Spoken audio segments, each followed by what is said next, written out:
Oh, it looks like the mic's been on this entire time. Cool. Sorry, guys. I haven't streamed this week because I'm sick. But yeah, let's just get this stream started because I just got back from watching The Amazing Digital Circus, the last act, and I just had to talk about it. I'm not going to spoil anything, no spoilers. So for anyone who cannot watch it until it is posted to YouTube, you do not have to worry.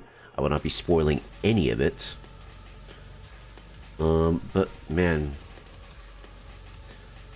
where to begin? I guess, you know, just to talk about my thoughts over the show overall, before we get to the last act. I really like this show. I thought that it is just really good because it's very character focused. It's not like a lot of shows, I feel, where they get lost in the sauce of, oh, we gotta do something like what's a good word? We gotta do something to keep the what's it called? We gotta keep the audience attention. We gotta do stuff to constantly keep the audience attention. The audience is encouraged to pay attention to the characters, and so the characters are that's where your money's at. You want to invest in your characters, and this show absolutely does that. I still got my soda from the movie theater. Got a refill. I always get a refill on my way out. It's always fun to do that. Real quick, I guess while we're waiting, let me make sure everything is functioning.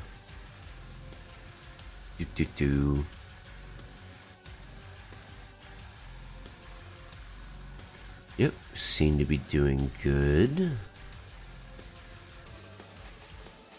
Let me see here. Alright, enough of that. So, man, the characters, I will say this, the characters and dialogue seem to be like what this show was completely about. They just went all in on banking on the characters and dialogue. That being said, I think the dialogue, this isn't specifically for the last act, this is throughout the show. I think the dialogue is sometimes a little too on the nose, but I wonder how much of that can be attributed to time.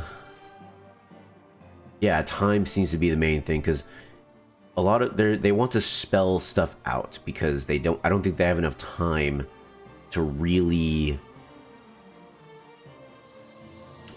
they don't have the time to spread it out as much as they want. I don't think. I can't say for sure because I don't know Gooseworks. I don't follow her. I follow her on Twitter, but I don't follow her like that closely, if that makes any sense. Like, but that being said, I love the audio. I'm reading stuff on my screen. I like the dialogue of this show. It's just so nice. It's nice to have dialogue where there are parts where it's spelled out, but most of the time it's not. Most of the time the main ingredient of this show is implication. What does everything imply? And it's show don't tell. And a lot of people take that advice and it's like a meme. Be like, oh, show don't tell. That means that you have to, like, they have to see something in the, I don't know, the world, or they have to find a clue. It's like, no, show don't tell can be in dialogue as well. If you say, hey, are you alright? And they say, yeah. OBS is trying to reconnect.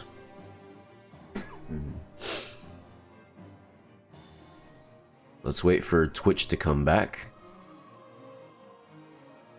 I don't know how long it's been like that. I think it just happened because I just got a notification for it. Okay, apparently we're back on Twitch. I do not know what is up with Twitch. I don't think YouTube has this problem. There always seems to be an outage with Twitch, at least in the beginning of streams, and then it's fine for the rest of the stream. I'm not even playing a video game right now. I'm just sitting here talking to you guys about the Amazing Digital Circus.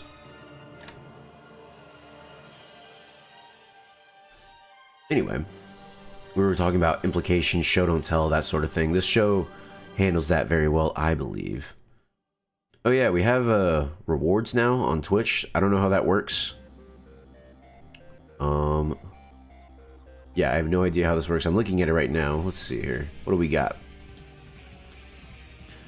Highlight my message, unlock a random, what does that say? Sub emote. Send a message in sub only mode.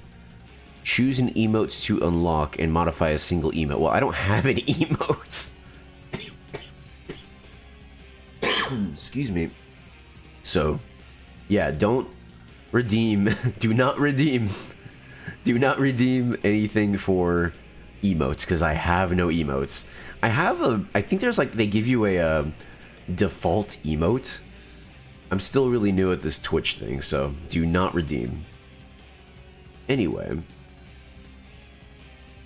The characters are, I really like the characters. I wish all of them were as fleshed out as others. But I understand time is an issue. We have some episodes dedicated to certain characters, like in the fast food episode. It's kind of geared towards Gangle. Excuse me, man. I'm starting to realize how much I start to cough when I actually start talking.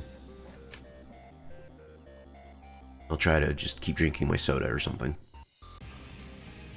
So, when they'll have an episode like the fast food episode where it's mainly focusing on Gangle, and you get clued in on who Gangle is based off of how she interacts with the world and how she interacts with her circumstance. In that episode, she's a manager, and she seems to have the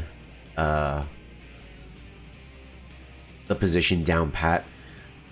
And she has this mask that she's trying on. She's trying to like keep the mask on and, you know, keep her head up, stay positive, and just do her job and go home. But like keep everyone else positive, that sort of thing. It's pretty obvious what it's meant to represent, symbolism and all that. And that's how you get to know Gangle, just like through seeing her in action. And there's this thing that happens at the end of that episode. I can spoil that because we're talking about the entire show except for the last episode. No spoilers for the last episode, but the rest of the show is fair game. So at the end of that episode, she clocks out and she's super happy to be out of the restaurant.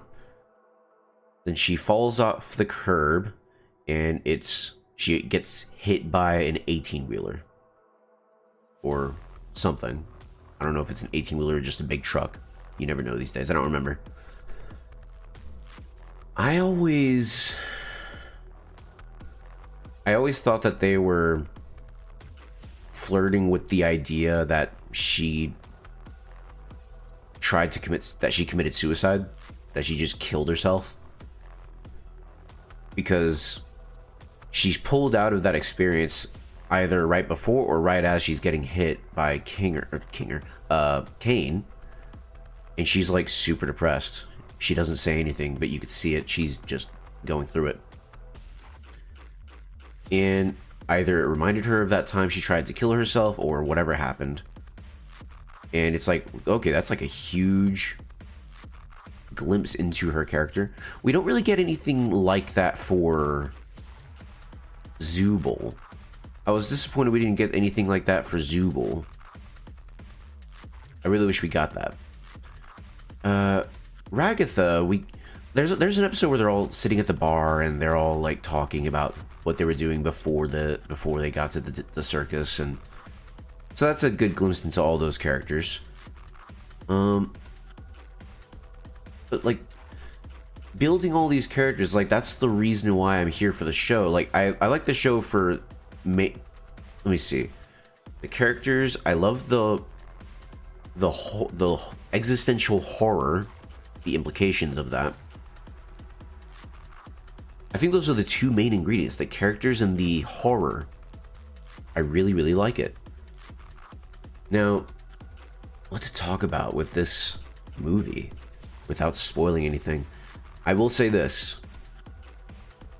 I saw this idea going around from not really. I saw one person say that they were super disappointed because they apparently this episode leaked early. Luckily, no one shared it because no one dare. No one would dare. And I saw one person that they watched the leaked version and they just didn't like it. They said they were disappointed. They felt like their entire time spent watching the show was wasted. And I just cannot agree. So I'll say this, for those wondering, if you're having such thoughts, such worries, do not worry. I wholeheartedly believe that this was a story worth telling. I want to own this on DVD or Blu-ray when it comes out. Hopefully it comes out. And I really, really enjoyed it. I thought it was well written because there's not a lot to mess up. I can't really think of any inconsistencies. The only thing I could think of throughout the show are like sometimes where the dialogue is a little on the nose, but that could be attributed to time constraints. However, there are some choices of dialogue that I just think were, well, actually,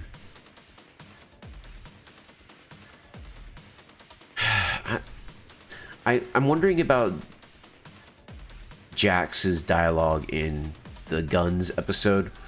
The "You are my playthings" line. That's the line I'm thinking about. And I don't like that line. "You are my playthings. I use you for my entertainment and then I throw you away." Something like that. I don't like that line. It feels, first of all, the way he says it, the way he poses for the camera, and it just feels out of place. That's a very good scene. It's one of my favorite scenes in the whole show. And that line just feels so out of place because everything else around it feels so real, feels so like genuine. There's been a idea going around about therapy speak for different shows. One of them is Game Overs. I haven't seen Game Overs, but I've seen one small scene of the dinosaur talking to the main character, and so like, "You didn't make any mistake. You're all right." And I don't know, man. First of all, I don't like the voice. It was grating. I've heard the show is good. But I haven't seen it myself, so I can't speak to the quality of the show itself. Apparently, there are other dubs, so I could just watch it in a different language if I really want to. I've heard the Japanese dub is quite good from people in real life, they've told me. But as for therapy speak in this show, I think the only instance I could think of therapy speak is Zubul talking to Gangle in the Guns episode. Therapy speak, the character's breaking down and we watch it having a conversation. Well, therapy speak, also good to see you, Cloranus. Thank you for coming. Therapy speak mainly refers to when a character is either, let's say there's a character like they're going through a hard time, they're having negative feelings, and a character is there with them and they soothe them with words of encouragement, or they tell them, "Oh, it's okay, you didn't do anything wrong, it's all fine." There's a time and place for that, but therapy speak is when they do that, but it doesn't feel real, if that makes any sense. And I'll give you an example. By the way, no spoilers for the last episode of The Amazing Digital Circus, but the rest of the show is fair game, so if you do not want the rest of the show, that is all the episodes before the last episode, if you don't want any of that spoiled for you, I would recommend you leave now, because the whole thing is fair game in this stream. So I'll give you an example. In the Guns episode, where Gangle is talking to Zubul and you know, she's very up in her feelings, and she thinks she can't be happy, and she's worried about Jax getting mad at her because she decided to be on a team with Zubul instead of with him. Because Jax is kind of a horrible guy to everyone. He plays with everyone's feelings. He excuse me, I'm sick.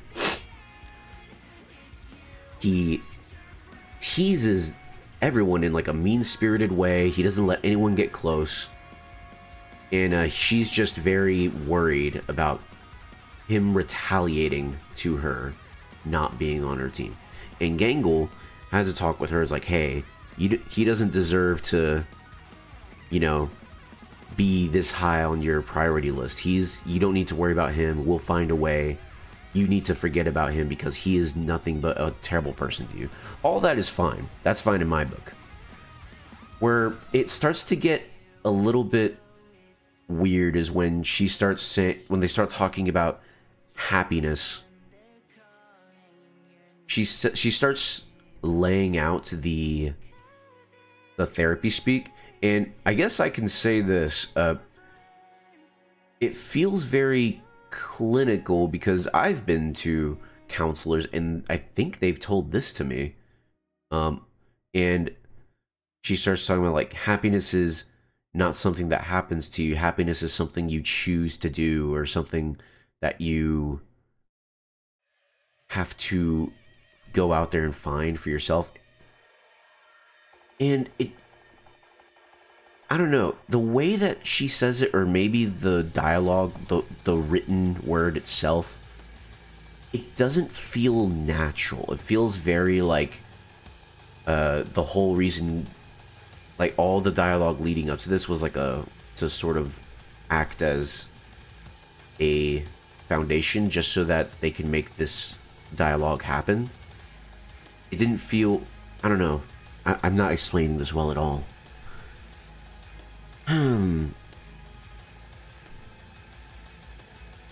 Sorry, I'm thinking about how to explain this better.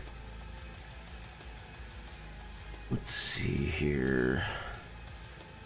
You know, I'm pretty sure I can go to the episode itself.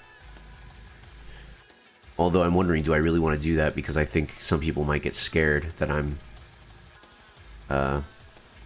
spoiling the last act. Let's see here, let me go to the episode itself. I just won't put it on screen, that way people won't be scared when they come on stream. The Amazing Digital Circus.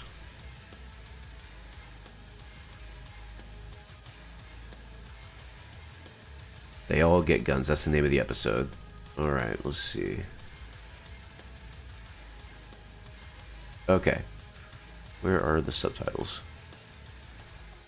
Okay, I'll just read what she says. So, Gangle is talking to Zubul, and they're talking about her mask. And she's letting Zubul carry her happy mask because she doesn't want it to break, because it always breaks. And Zubul says, these avatar gimmicks, huh? Makes you wonder why no one else got them.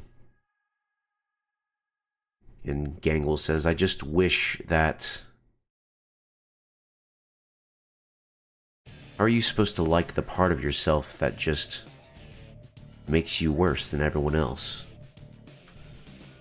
Oh, just like when Jaden is having PTSD for being Supreme King and his remaining friends tried helping him. Gotcha. I'm afraid I'm not familiar with that reference. Getting help isn't the problem itself, it's how it's conveyed. It has to feel natural. Here, we're getting to the dialogue itself. But that question that Gangle just asked, let me rephrase it. How are you supposed to like the part of yourself that just makes you worse than everyone else? That is crazy bars for this show. Like, that is... Not for this show, but just in general, that's a hard-hitting question. Like, myself, I am not equipped to answer that question. I don't think a lot of people are. That's a tough ask. Holy cow. Let me fix this. Like, how are you supposed to like the part of yourself that just makes you worse than everyone else? Or not, I never watched the Digital Circus, but I get the feeling.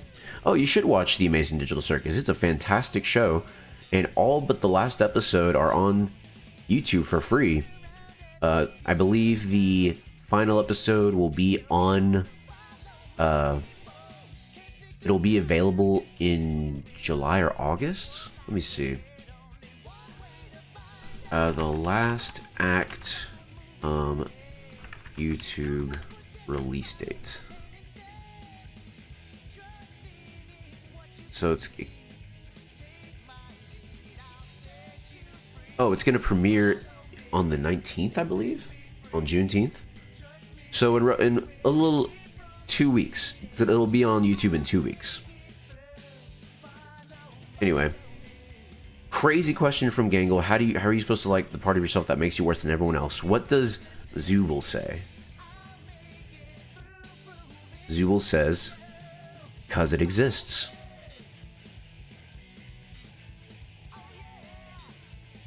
It's a part of you that's real. And the only you that you should care about is the real you. You have to choose to love yourself, even if it doesn't make sense. It's not natural, it's intentional. That, I don't know, man. It doesn't really address the question. Like, maybe it... I think everyone has been in Gangle's shoes. Seems weird. It does, because it doesn't really address the question. The question was, how are you supposed to love the part of yourself that makes you worse than everyone else? We've all been there. We've all been in a position where maybe it's imposter syndrome, maybe you just feel incompetent, maybe you have low self-esteem. We've all been there. And the answer to that is, you have, like, the way you do it, like, she says, how are you supposed to do that? It was like, well, because you're you, and you're the only you that matters is you. Being happy doesn't come naturally, it's intentional. You have to do it intentionally. I don't think that answers the question. It kind of just says you just have to do it. Like, however, I will say this. Gangle follows up with a crazy line that I really wish the show explored. Unfortunately, it doesn't. Gangle, after that, she says, have you ever had to make that choice?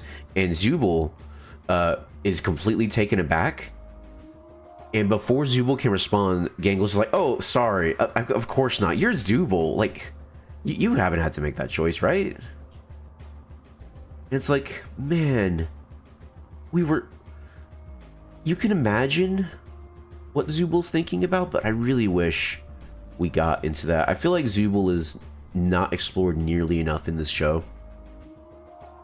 She really just comes off as, or they, whatever you want to call them, they really just come off as the emotionally intelligent rock of the group. Like, they're Gangle's rock. I wish that it could have got explored more. Really wish they could have. They did have the part in episode 3, I believe, where, oh, seems like be happy is used as a smoke bomb to not deal with that part of yourself. Yeah, and what's really patronizing is that, excuse me, less emotionally intelligent people in my life have told me, you know, it's the meme. What? Don't be depressed, just be happy. It was like, oh, if it was that easy, no one would be depressed. Like, it's kind of the meme. It was like, if it was that easy, we wouldn't have depression. But yeah, it's really unfortunate. And Zubul doesn't really get explored. There's episode 3 where they say they hate themselves. It's Is it she or they? I remember looking out for that in the episodes, and they referred to Zubul as she or something. I don't remember. It doesn't matter. I'll just call them they, I guess. Zubul says they hate themselves, and you're like, oh, what is this? What do they mean?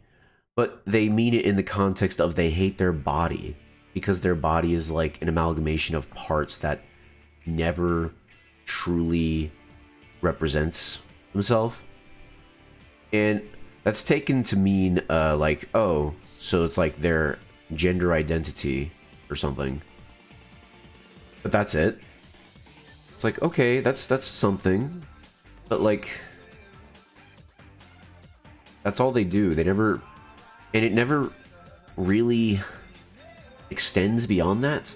Take Gangle, for example. Gangle, her issues with confidence and self-determination pervades all of her acts throughout the entire show. That follows her everywhere she goes. You can't say the same for Gangle. I like Gangle. They're a well-realized character. All the characters, I think, are well-realized. I don't think there's a single weak link in terms of realization. I just wish we could have gotten more. It's not bad. I'm looking forward to it, but we'll probably watch it on YouTube. Oh, yeah. That's perfectly fine. I'm probably going to watch it again at the theater, because I have a membership, so I can just go whenever I want. It's awesome. So I'll probably watch it again. But yeah, I'm glad you said something, Rabbit, because I got to get back to talking about the actual final episode. No spoilers, of course. No spoilers. The rest of the show is fair game, except for the last episode. We are not spoiling the last episode. Oh yeah, and you'll be pleased to find that I have channel points on. Now I just need to actually do rewards that people can mess with. I tried to do it, but every time I would go to the page, it was blank. So I'll have to try that again today or later. Anyway, the final episode, I will say, I said this already, but if anyone is worried that it's going to end terribly, I recommend getting Mix It Up. Oh, is that a extension, I suppose? Let's see, what is Mix It Up? Let's just look it up. Might as well. Mix It Up. Bot. All a full-featured streaming bot. Community-driven, open source. Connecting to the server. Hello? Excuse me. Mix It Up is a bot unlike any other, with an amazing team of developers working around the clock. Features. Works with Stream Deck, so TwitchBit. Let's see.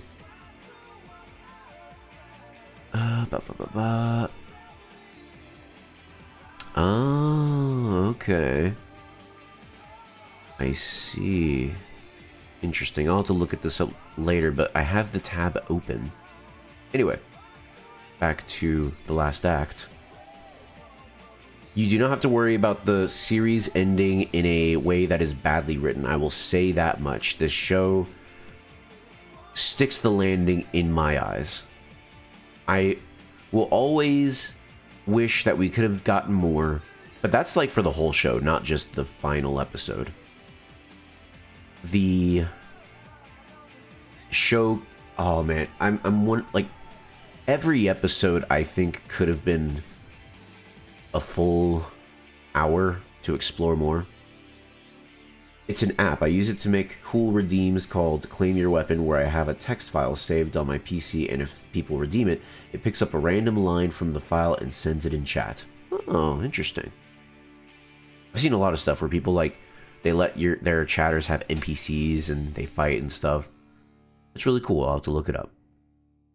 But yeah, every episode I feel could have been fleshed out a whole lot more. I won't hold that against Glitch or Gooseworks, though. Clearly, they didn't have all the time in the world, and what time they did have, I think it was well utilized for the most part. And that goes for this last episode as well, the last act. The way that they go about ending the show, I think, is honest. Without getting too much into spoiler territory, in fact, without trying to stay away from that entirely, I think the way that they ended it was, dare I say it, brave. It's not gonna blow your socks off, and I think that's okay. It's interesting. I'm happy to have seen it end. I'm sad that it ended, but I know the ending now, and I'm happy for that, you know? I really love all the characters. I really wish that there were some questions that I wish they had been answered. There were some questions that did not get answered.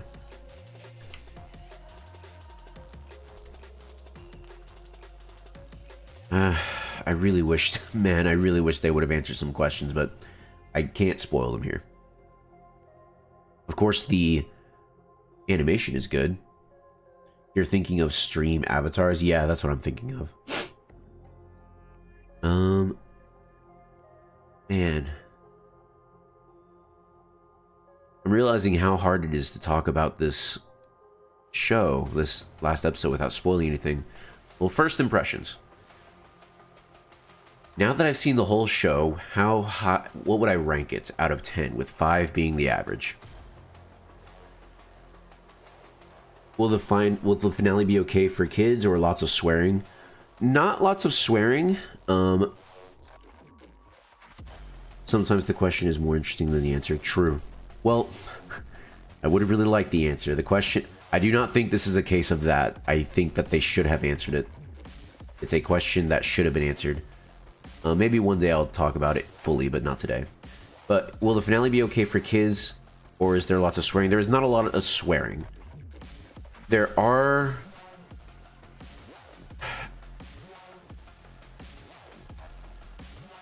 some themes discussed in a character's backstory that are not, like, gratuitous. In fact, they've been hinted at before.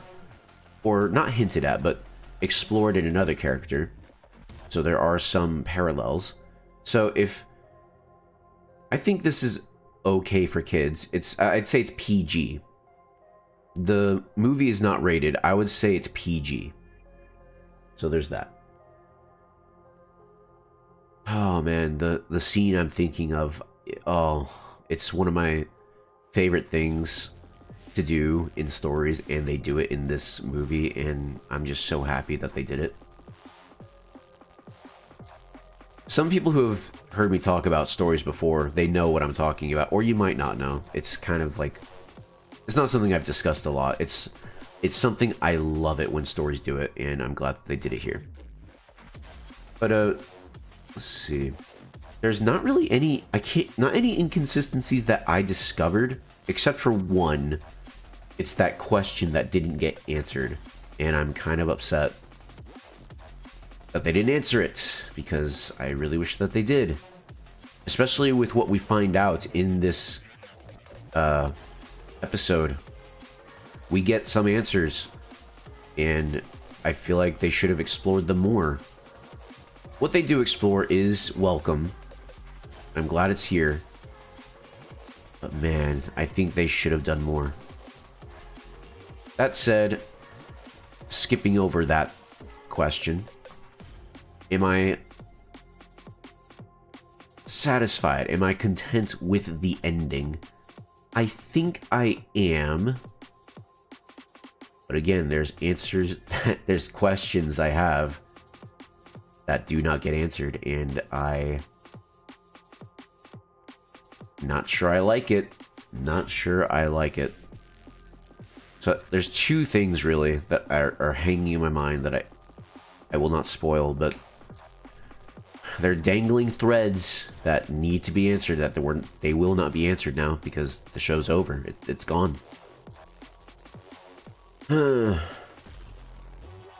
I think... Let's see.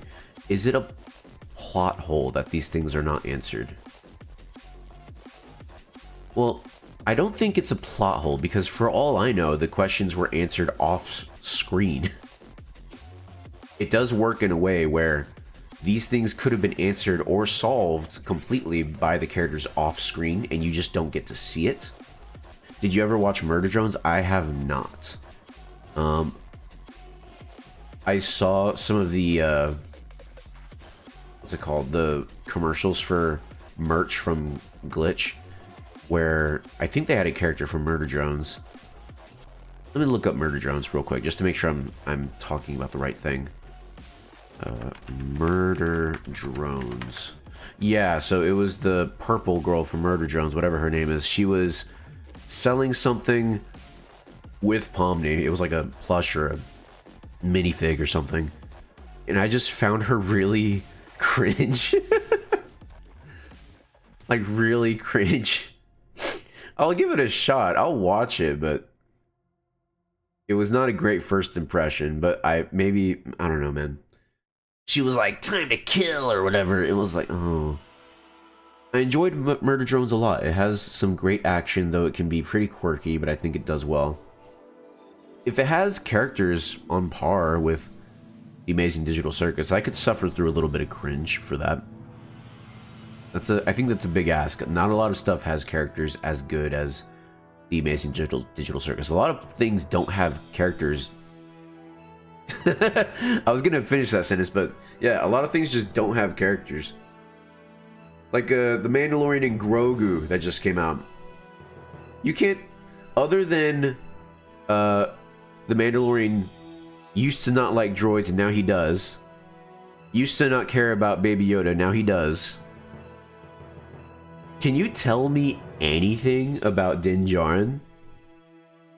Like, could you, what are his views on, like, the Rebel Alliance? What are his views on the underworld? Like, you can't tell me a single thing about him because he basically has no character. He's a walking prop. Same for Grogu, dude. You can't tell me anything about him. He doesn't like droids at first. That's it. Yeah, that's pretty much it. And even then, that whole thing is it's not explored at all in the first season. It's introduced. It carries over throughout the season. Pardon me. And then it's just overcome. And that's it. It doesn't come up ever again. Like, that show, I'm sorry guys, that show was never good. That show was never good. That's a different hot take. We're not unpacking that today. But yeah. You have these multi-million-dollar movies or projects like The Mandalorian and Grogu, or The Mandalorian, with no characters. You have Ahsoka. I'm picking on Star Wars for a bit because I've been watching a lot of EFAP and a lot of their stuff has been Star Wars in the area that I'm in. Also, I grew up watching Star Wars. Murder Drones does have some inconsistency to it, at least from my point of view. It definitely changes directions from what you first think it is and tries to lampshade some things. Oh, that's not great. Yeah, we don't like lampshading. Lampshading's not good.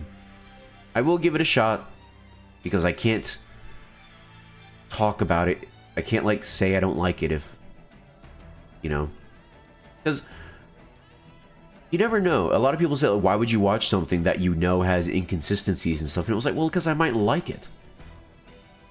Like, what's something? I liked Tron Ares. I think that film is terrible. It's awful. It's one of the worst films ever. But I like the music and visuals. So, like, what do? I can't... A lot of people do this thing where they see, like what I just said. I like Tron Ares superficially. I can intellectually understand that it's a terrible film. awful, awful film. But even with that knowledge, I enjoy it for superficial elements. People take that and they say, oh, you're less of a human being because you enjoy a movie for its music and visuals. I don't do that. That's stupid. Because you can't really control your feelings. Your feelings are kind of out of control, out of your hands. You can try and discipline how you act, despite your feelings. But if I see, like, I don't know, let's say I'm out and about, walking around, and I see a girl, and I think she's pretty. I don't know that girl, but, like, she is pleasant to look at, you know? Am I just supposed to not have that feeling because I don't know her? Like, it's natural. Same for, like, movies. Like, oh, that looks cool. And even when I watch it, I was like, that's terribly written, but it's nice to look at. Am I just supposed to not feel that? People are really... There are a lot of cringe people that I've come into contact with recently that have gotten on my nerves. Just with, like, the incessant denial of, like, human feelings. It's beyond me. I don't understand. Because a lot of people think that I'm, like, super negative because I have standards. But I'm still okay with people, like, liking stuff. Liking stuff. Goodness, Gruff, come on. I'm still okay with you liking stuff. You're allowed. You are allowed to like things. But then you have people who just refuse to partake in certain things, not because of the actual merit of the thing or lack thereof, but because it's part of a team or a message or whatever. I don't know. Or they perceive it to be that way. I'm about to veer off into a lot of stuff that has nothing to do with the amazing digital circus, so I'm just going to stop myself there. Back to the last act. Characters are well realized. Voice work, fantastic. Cinematography was something I was not expecting to get. The type of cinematography that is in this episode. Very well done. It took me by surprise, and especially there was one part where an extended thing that kept on happening that I really didn't like. And I wish it would stop. But it was in a way that the scene was presented. It wasn't the scene itself, if that makes any sense. But other than that, I can't really fault anything with the presentation. It was very, very good. Choices were made with some of the characters that made me sad, but I can't fault for any inconsistency. There is peace made with some things that are sad. Doesn't make it any less sad, and it is comforting, but it's not like fully comforting, if that makes any sense. Well, I don't want to say too much. Darn, this is brutal. I know we do have objectivity of what makes something bad or good, but geez, now less than a human being is just an a-hole. Yeah, for real.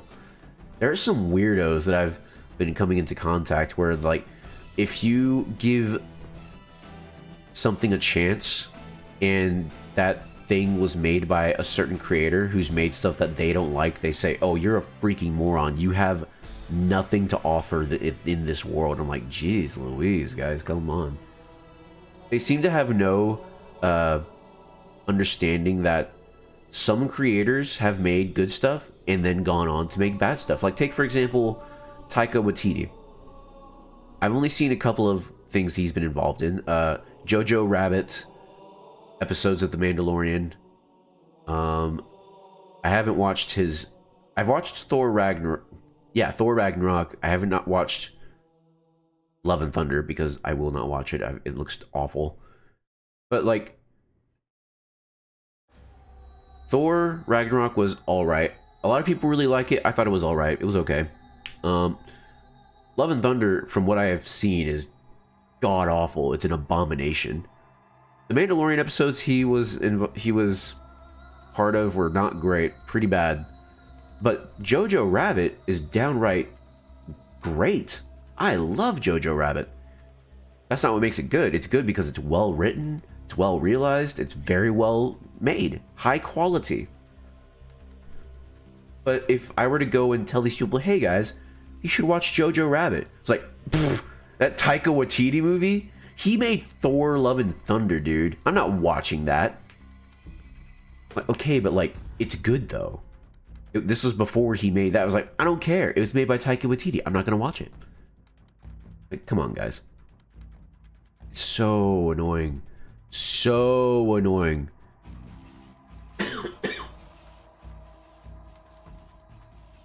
It's also annoying when like one person, let's take Taika Waititi, not to just pick on him, I guess, a little bit.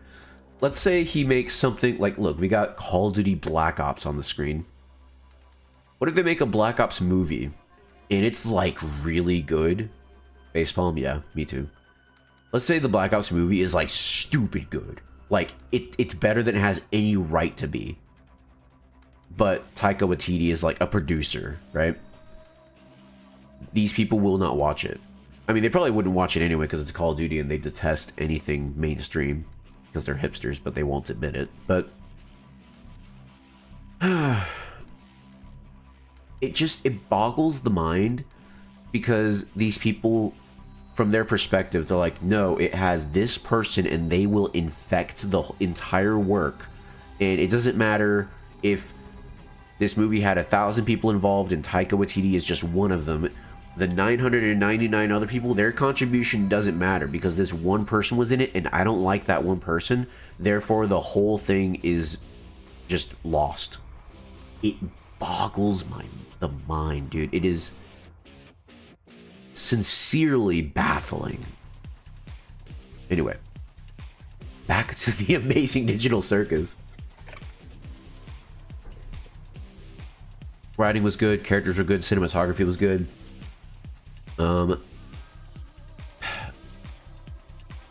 I think it was a well-earned conclusion. Again, there are some questions I have that weren't answered and I'm upset. I guess if you really thought about it, you can infer some things regarding one of those questions. I can't talk about it because, you know, no spoilers. I'm actually trying to remember what the other question was. There was one question that you can infer answers to on your own. Oh yeah, there's another question I had. I guess you could like headcanon it, but you don't want to be in that position where you have to start headcanoning stuff. All in all, I'm happy with it. I'm content. I'm glad that this exists. It didn't ruin itself or anything like that. I am happy to have watched it. And dude, this is one of those times where I am so glad I jumped on to watching the Amazing Digital Circus when I did. I started watching it, I think November. It was after the Halloween episode had come out, and I started watching it in November. So I am glad for that. When was that? Let me actually look. Let's see here. The Mystery of Mildenhall Manor. Pardon me, I'm sick. So, November of 2024. Wow. It's been that long. That's when I started watching it. November of 2024, and now we are in June of 2026. And I am happy. It's one of these rare times. Maybe not too rare, I don't know. It's one of those times where I'm happy to have been along for the ride. It's not, I guess, yeah, this is rare because TV nowadays is basically non-existent for younger people. Younger people are all watching streaming services where there is no waiting. Everything is just splattered into your queue and you watch it all at once. At least it used to be. They're starting to change that. Waiting for this show was part of the ride and I really enjoyed that. Like, the wait for the last act, I think, was worth something. I think it enhances the experience. It really does. I will say this. I've just thought of something regarding the acting in this movie. I think that the actors... I think they were... I don't think they were allowed to fully... There are scenes... This isn't a spoiler. This is pretty easy to infer if you've seen up to the penultimate episode. There are scenes where some characters cry, but they don't really cry, if that makes any sense. They don't. There's not a scene where anyone is sobbing, and I feel like that was missing from this show. You'll have scenes where they are like confronted with some of the most existential horror that anyone in the world has ever been confronted with in this world, and they tear up and cry, but you never hear them like weep, you know? The actors and actresses do a solid job of delivering dialogue from this, you know, mental state, but man, I really wish they were able to let it rip. I feel like they weren't able to. Pardon me.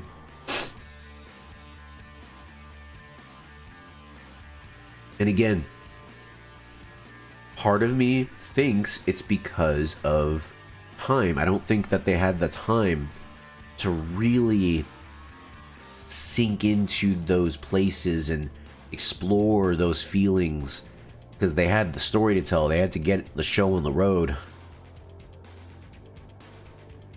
It's a shame, but again, with what they have, what they've done, I am satisfied. Let me see here. Pardon me. Again, I'm sick, so I haven't streamed at all this week. I just had to talk about this episode, spoiler-free, just my thoughts on it. Would I give it a number score? If I were to give the entire show a number score after this...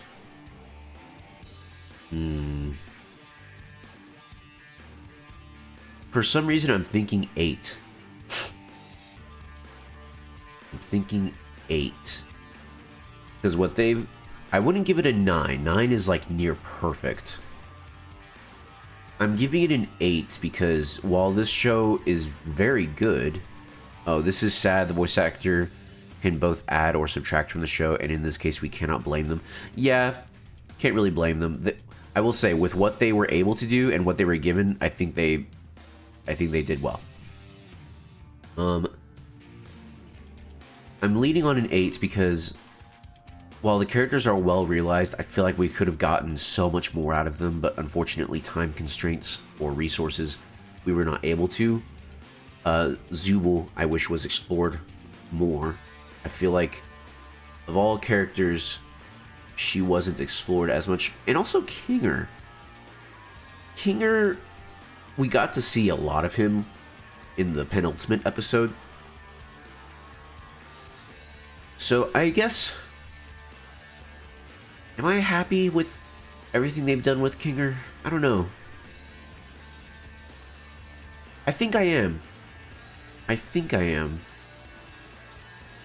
So there's Kinger, Zubul, Gangle, Ragatha, Jax, and Pomni.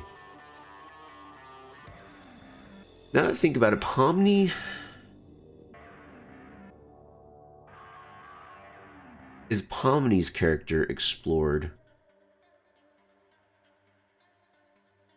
She's nowhere near as explored as some of the other characters, but the question is, does she need to be? That's the real question. She's kind of a point of view character. I will say this, she's very well characterized by how she carries herself and the decisions she makes. And her steadfastness that she develops as the show goes on.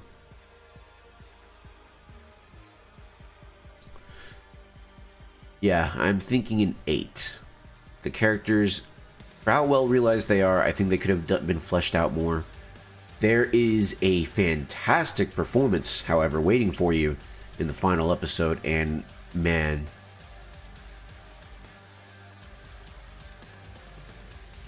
I'll say this, I think out of all the dramatic scenes,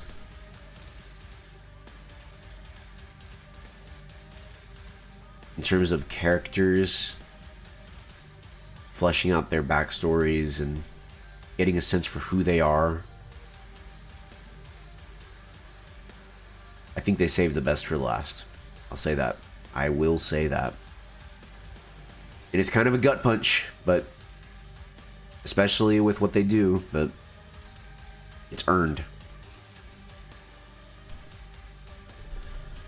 Do I want to say anything else about this episode? I don't know. I don't know. I would love to go into more specifics, but I don't want to spoil. But yeah, I'm ready to watch it again because what's a mark of a great show is when there's a lot to dig into, and so you want to watch it again to really absorb all of it, you know? I thought Dune, the first one, was a very good example of this, when there's a lot of stuff to gather. So is All in Good Time, the short film from Mahler. First watch, I was like, was that alright? But then I watched it again and again and again. I was like, ooh, there's a lot of stuff here. Same thing for that. Iron Lung had elements of this, where you watch it again and you get more stuff out of it. Really liked it. What else? What else? What else? Ooh, Everything Everywhere All at Once. Fantastic film for that aspect that I watched recently.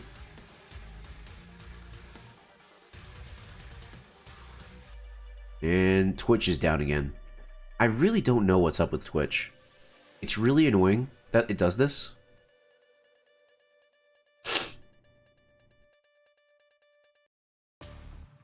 Still waiting for it to reconnect.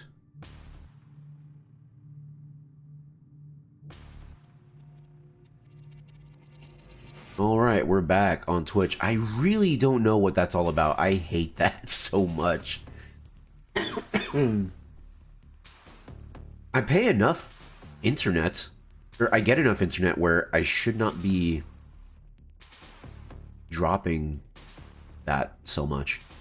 It doesn't happen with YouTube. I really don't know what's up with Twitch. I think... Now, someone can correct me if I'm wrong, but I think if the higher up on the ladder you are at Twitch, you get a better connection.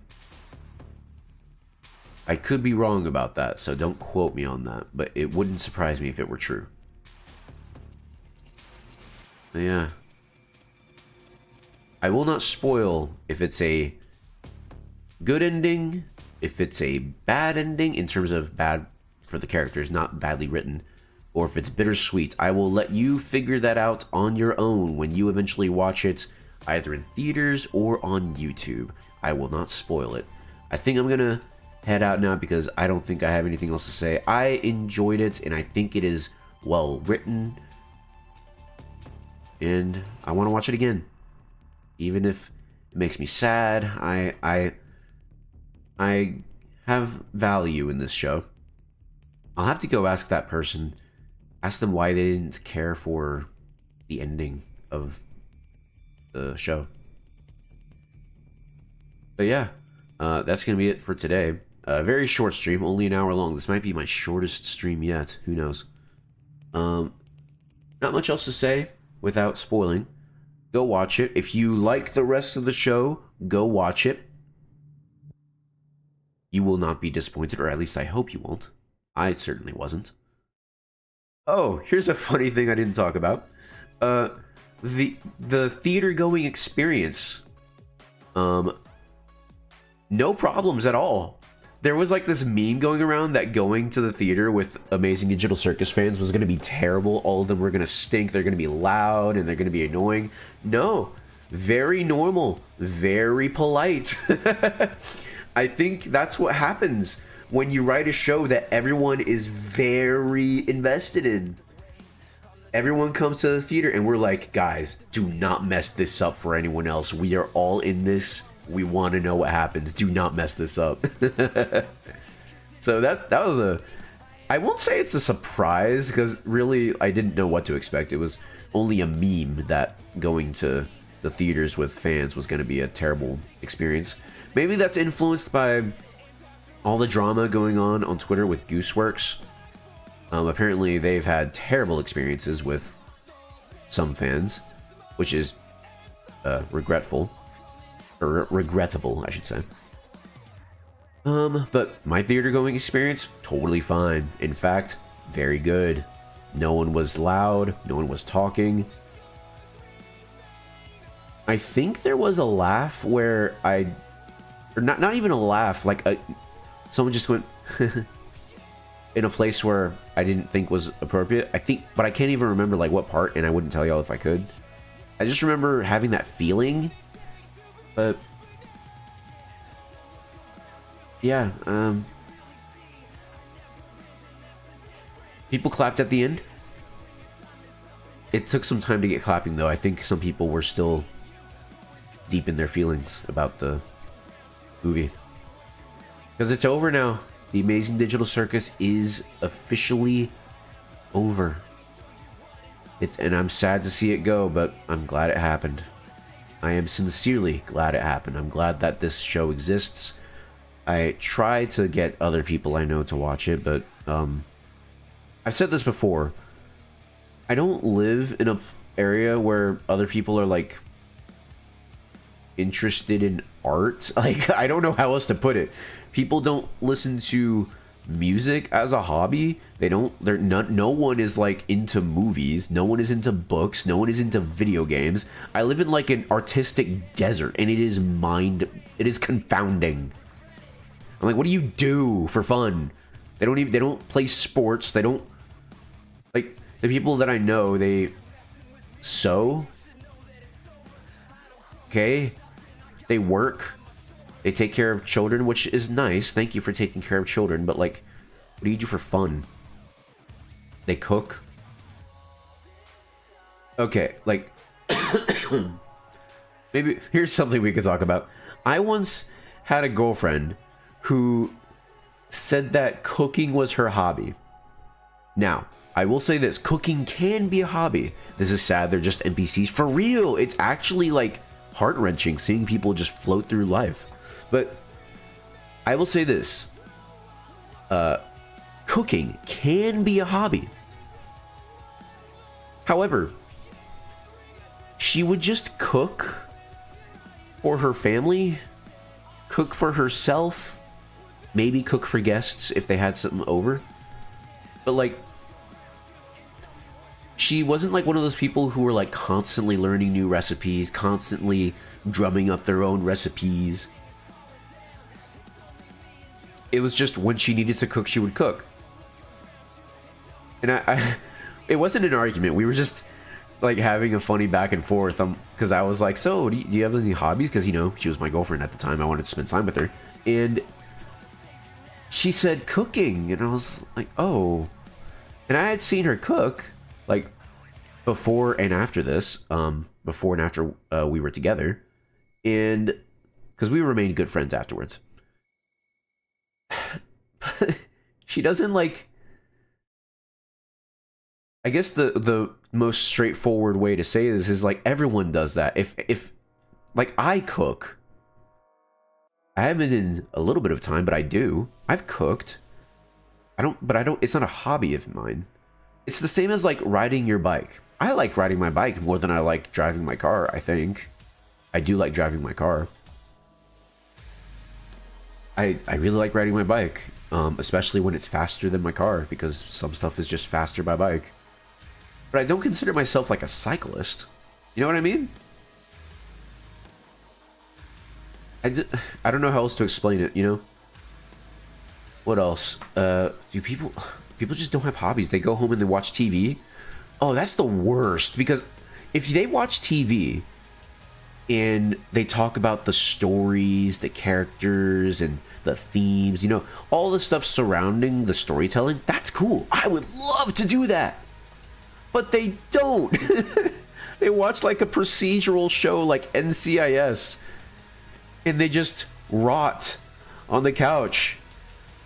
It's heartbreaking. Like, I don't know, man.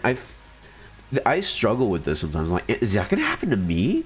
Am I just gonna like go through? Am I eventually gonna get to the point where nothing entertains me anymore, and I just put something on to fill the emptiness, fill the space? That sounds genuinely like horrific. I pray that never happens to me. But I feel like that's what's happened to a lot of people. I think, you know what? I think a lot of people, they've gotten to the point where they work so much at their job, on their families. If they go to church, they have spiritual work. You know, it's work, work, work, and they don't have time for stuff. And I don't think they had any hobbies when they started working. Or if they did, they fell away completely by the wayside, and they have no time to develop them, nourish them, or cultivate them. I think that's a huge thing. It's sad, because even reading books is a great hobby. I once met a girl, and she was like really into, I guess you could say she was into movies, but she wasn't into anything fictional. Like, well, that's all right. You could like be into, you know, real life events like history. History is a fantastic fountain of information, and none of it's fictional. At least we hope not. I don't know. I tried to, I was like, oh, that's super cool. So like, do you like biopics or documentaries or whatever? And I was like, she said something, this was years ago. What she said was she liked watching documentaries on like scandals. Like I don't know if this was the example she gave. I don't think it was, so not that y'all will ever meet this person, but not to like demean her in any way. But there was that one documentary about killer whales in aquariums. What was it called? I don't remember. I think later on it was revealed that the specific documentary I'm referring to was not real, and it was fabricated. But she liked stuff like that. I was like, okay. Oh, so basically gossip. Yeah, that's where I'm going with this. Is like she likes gossip. I was like, oh, it's just advanced gossip. You have gossip with the girlies, then you have gossip with the documentaries. I was like, it's just advanced gossip. That was a very that was a disheartening reveal for me. I was like, oh, I've had this, not to sound pompous or arrogant, I've had this realization multiple times in my life. Everyone does. Especially when you go to your first job. My first job was flipping burgers, working at a restaurant, a fast food restaurant. And you quickly realize, or you quickly come to terms with, or you're quickly confronted with the fact that most people are not real. They're not thinking, they're just like NPCs. And I was like, wow, that sucks. And then you move on to like a higher paying job, or a more cerebral job, for lack of a better term, where you like, oh, like my next job, I was working at an insurance agency. I had to help people with that sort of thing. Much more complex than flipping burgers, right? And even then, like, you realize, oh, most people are just not thinking. That sucks. And then if your life is going really well, you move on to even more cerebral jobs. What did I do after that? Oh yeah, I'm not gonna talk about it, but I worked in different sectors of different industries, and the next one I worked in, I really liked. I really enjoyed it because I got to speak with people all the time. It was very social, and I got to talk with a lot of people, and a lot of people just don't know what to do with their lives, which I can understand. I can empathize with that. I don't know what to do with my life still. You know, you just find meaning in whatever you can do, you know? But when I say they don't know what to do with their lives, I mean they don't know, and they don't care to know. They don't think about anything. Yeah, we're going back to that. They're not thinking. They're NPCs. They're like, oh, I wake up, I go to job, I get paid, I spend money on bills, then I go to job, and then I get paid. And they're really just going through life that way, and it's mind-boggling. Like, it's that classic meme of, can you picture a apple spinning in your mind? Can you picture that? And a lot of these people can't. It's especially interesting when you meet these people as your coworkers. Like, there's a difference between struggle in the mud and just being in the mud. Yeah. It's funny because there is wisdom in going with the flow. Because sometimes you need to understand the current in order to take advantage of it. So you go with the flow, learn it, and then you do your own thing. That's not what these people are doing. They are perpetually going with the flow. But yeah, and it's not like you need to have like some extremely comprehensive life plan, life path, but like you have to have a couple axioms, right? You have to have a couple principles. Like me, myself, and I love making people happy. I've always loved that. Even when I worked at the burger restaurant, I took pride in my work. I tried to make food that was well made, looked good, as good as you can make it look at a fast food restaurant. You know, I wanted to make good burgers, right? Making burgers. Everywhere I've gone, I've tried to conduct myself in a way where I can make people happy. I can make them satisfied with whatever job I'm performing. A lot of people just don't care, though. I don't know. I just...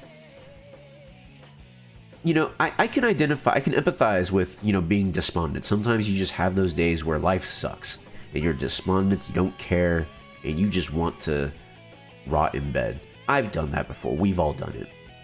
But some of these people, it seems like they're not despondents, but they conduct themselves as if they are. They just don't care.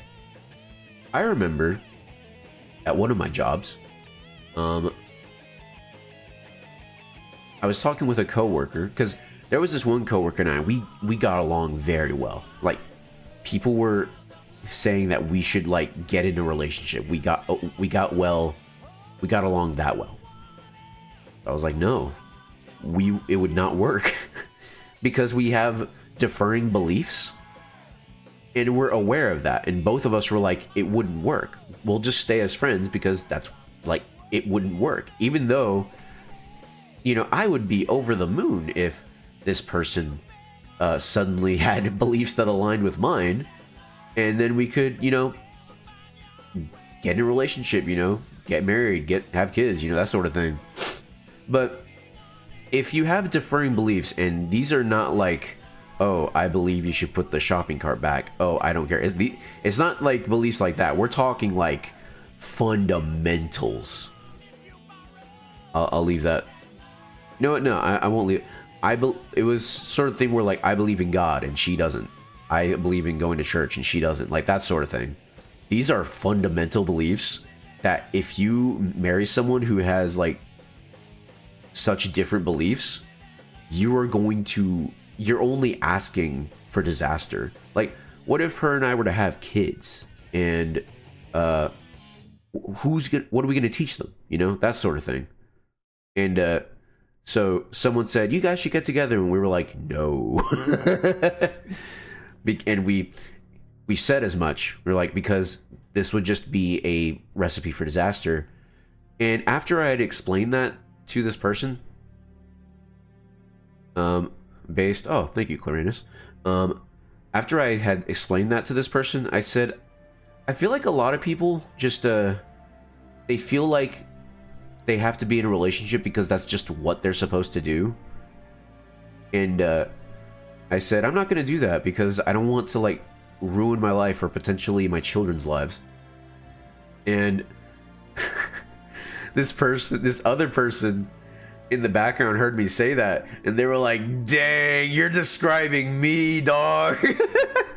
Because this person, she had made that mistake in her life and she was paying for it. She was a beautiful woman, like stunning.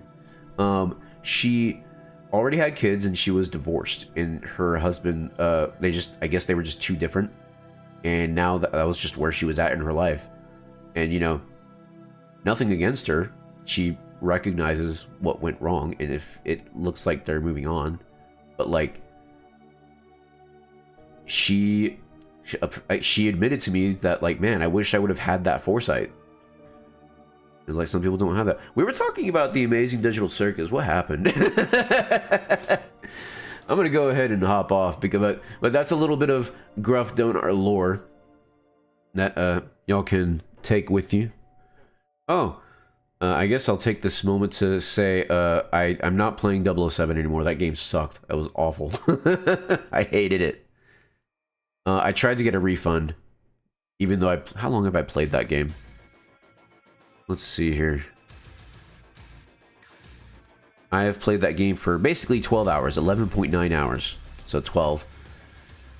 I still tried to get a refund. I did not get the refund, but I am not going to stream that game anymore because it was not fun in the slightest. In fact, I was highly disappointed in it. I gave that game such a fair shake. Did not enjoy it, so I will not be streaming more of it. I'm wondering what to stream next. I really want to play Pragmata, but I've heard that has a bad ending. I don't know. Maybe one day. We had to finish Resident Evil 3. I still have to excuse me. I have to get with French and figure out how we're dealing with that. Then after that is Death Stranding. Still not looking forward to that, but it's gonna happen. So that's what's in the future. Not in the immediate future. Still got to put all that together. I guess in the meantime, I will play some other games once I figure out what I want to play. There's still Forza. Oh yeah, I got there's a mod out now where you can play Spotify in Forza. So instead of having this this thing, you know, this thing, instead of having that in the screen, it'll just play on the car's radio. How cool is that? So maybe Forza is in the cards. I don't know when I'm gonna get better. I hope I get better soon, because being sick is not fun. But I think that's all for tonight. I somehow turned an hour stream into an hour and 20 minutes. But, you know, what are you gonna do? That's just what happens with Gruff Donaar streams. That's what happens. Anyways, that's it for me. I hope you all, if you enjoy the Amazing Digital Circus, you will enjoy the ending of it. And I hope you all have a wonderful night. Let's go ahead and raid someone. Let's see who is on. Who's streaming right now? Jate is on. Let's see. Oh, Jean Famous. She's playing Star Wars Knights of the Old Republic. Jets. That's her name. Jets. Let's see here. I think I'll just to ooh, Jade is playing Star Wars Battlefront 2. Pardon me. I like to raid people I know, so we will do that. Let's see. Raid. The way Twitch works with usernames is strange to me. Alright, let's try this. Raid. There. Alright. So the raid has been created. I'm still learning this. Good night, Claranus. Thank you for stopping by. I really appreciate it. Hope you have a good night's sleep. Now, how does this work?